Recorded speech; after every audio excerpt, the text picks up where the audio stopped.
President Biden trying to put away some concerns that the West may have had something to do with Prigozhin's coup effort. He was talking about it at the top of a White House event yesterday in his first public comments. Here's what he had to say. We had to make sure we gave Putin no excuse. Let me emphasize, we gave Putin no excuse to blame this on the West or to blame this on NATO. We made clear that we were not involved. We had nothing to do with it. This was part of a struggle within the Russian system.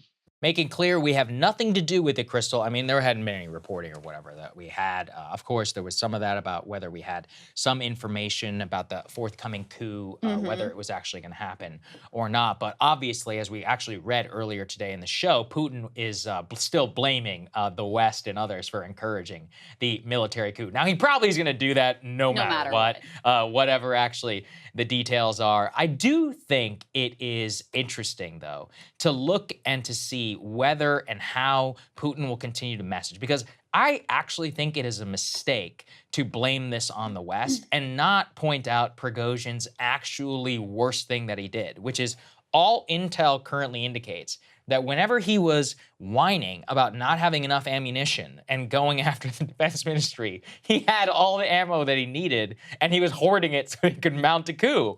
I mean, if you wanted like a benefit for a public message, you're like, this guy literally took weapons that he could have been using to protect Russian lives and used them to mount a coup against our government that already failed. So that's something that if the Russian regime were smart, I think that's what they would lean into and would message.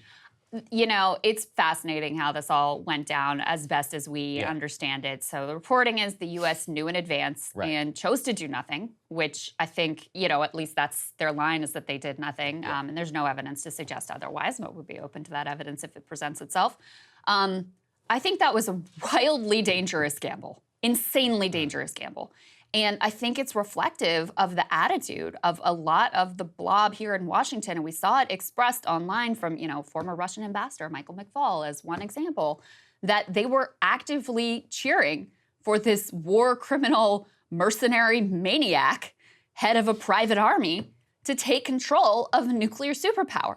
Like, that is insane. That is insane. Listen, maybe he would dot his I's and cross his T's with regard to protecting the nuclear arsenal and not be wild and unhinged, but you have no idea. And so it looks like it worked out in, the West's favor here. It looks like the gamble paid off. But how many of these gambles are we going to take? How many of these gambles have we already taken with regards to how we have approached this conflict? I just think it's absolutely insane. Now, with regards to the buildup to this moment, what Prigozhin claimed, so I went through some of this context yesterday, but just to reiterate a bit, there was already lots of tension between Prigozhin, Shoigu, and increasingly, potentially with Putin as well, because Prigozhin was just, he was really unleashed. He was extremely, repeatedly critical of the Russian military leadership. Putin seemed to recognize they have somewhat of a problem here, so they were looking to curtail Wagner's power and to try to bring them under the umbrella of the Ministry of Defense, which means that Wagner's men would basically be under Shoigu, which to him was a real red line, apparently. So what he did, in addition to hoarding the ammo, Saagar, apparently, to plan this totally not a coup, was claimed that there was a direct military attack on Wagner forces. There is no evidence to support that whatsoever, but that's what he used as his pretext. He claimed in his 11-minute address that we talked about before that, we were totally, we weren't happy about coming under the Ministry of Defense, but it was fine. We were packing up our stuff. We were getting ready to leave. And then, innocent us over here, they came and they attacked us. So what are we going to do? That was his claim of how all this started. But yeah, I think our posture here was wildly irresponsible and downright terrifying, and we're just lucky that it worked out the way that it did. I've been mulling it over and thinking, I do think it was a tough gambit at the time. I genuinely don't know now what I've been thinking about in terms of the warning, but I do think that this is a good opportunity about. Well, make the other case. So, okay. For what the administration. The case for not doing anything is you have no idea, is that they're going to blame you already in the first place. And also, who would have ever actually thought they would get as far as they did, right? So they're like, hey, it'll, piss Putin off, but it's nothing's really going to happen. So they never in their wildest dreams could have imagined that the Russians would be so incompetent to let them get 200 kilometers from Moscow. I understand in terms of that, but I'm thinking now on the back end, this is a perfect opportunity for engagement, to go to them and just be like, look, man, you just got humiliated in the national stage.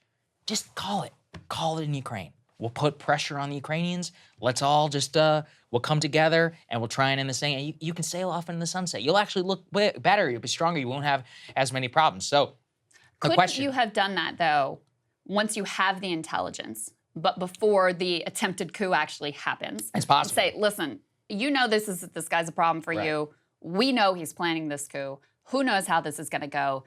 Let's get to the negotiating table before all of this unfolds. I think the problem is he probably would have just said, okay, that's nice. And then he would have taken the information and he would have chopped his head off and he would have been like, yeah, and he was a traitor or whatever to the regime. And also the West was behind it, even though they're the ones who are the ones who warned us about it. So I just don't know. Look, we are where we are. Where we are right now is I do think this is a good opportunity for Emmanuel Macron or somebody to get over there or to get on the phone with these people and just be like, look, you don't want to be in this situation.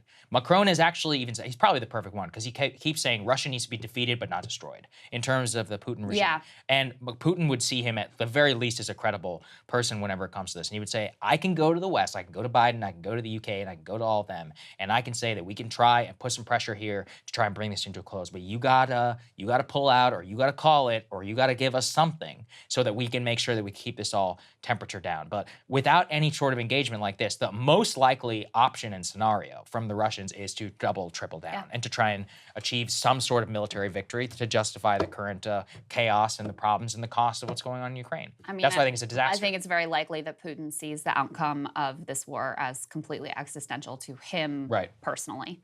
And that's why, it seems it's I want to be hopeful that you could achieve some sort of a negotiated settlement in the near term, but it's hard for me to see. I mean, he's going to need some sort of face saving, some sort of way to back out of the corner that he's put himself in, and yeah, not a good set of facts. Hey guys, if you like that video, go to breakingpoints.com, become a premium subscriber, and help us build the best independent media organization on the planet. That's right. We're subscriber funded. We're building something new. We want to replace these failing mainstream media organizations. So again, to subscribe, it's breakingpoints.com.